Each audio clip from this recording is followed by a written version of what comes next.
For practice exercise 8.2, we're going to create a new data set. One variable of interest is whether they are indoor or outdoor. The second variable of interest is whether or not the individual helped. For value labels, we're going to call 0 outdoor and 1 indoor. And then we are going to call 0 not helping and 1 helping. In the data view, notice in the problem it says of 28 individuals who were outdoors. So that means we are going to need to create 28 rows, one for every participant, that have zeros for indoor. Of those 28, 19 of them helped. So for the first 19 rows, we will enter a 1. And then the remainder of them did not. So we will enter a 0. Then there were 23 participants indoors.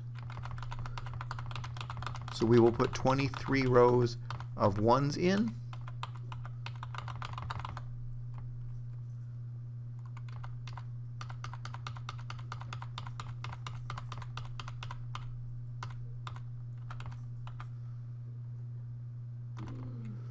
Eight of those helped, so we'll put in 1s. And the rest did not, so we will put in 0s. So you'll see there's quite a bit of data entry for a chi-square test of independence, but it's not difficult. It's just a matter of coding their place on the variables. So in order to do this, we are going to use, under descriptive statistics, the crosstabs command. We're going to make one of the variables, indoor in this case, the row, one of them, in this case, help, the columns. Under cells, I'm going to go ahead and have it give us the percentages. And then under statistics, we're going to tell it that we want to do a chi-square test. When we run the procedure, we will get this contingency table that, for example, tells us that 9 of the outdoor people did not help, 19 of the outdoor people did help, 15 of the indoor people did not help, and 8 of the indoor people did help. So you can use those to make sure you entered your data correctly.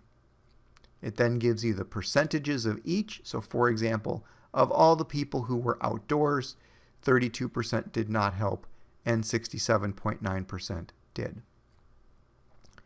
The chi-square test is down at the bottom. It's a value of 5.545 with 1 degree of freedom, which is significant at 0.019. So that's less than 0.05. That is significant. That means that it varies significantly from independence, or in other words, the likelihood of helping depends on whether you are inside or outside, and 68% helped when they were outside, only 34%, 35% helped when they were inside, so you are significantly more likely to help if you are outside.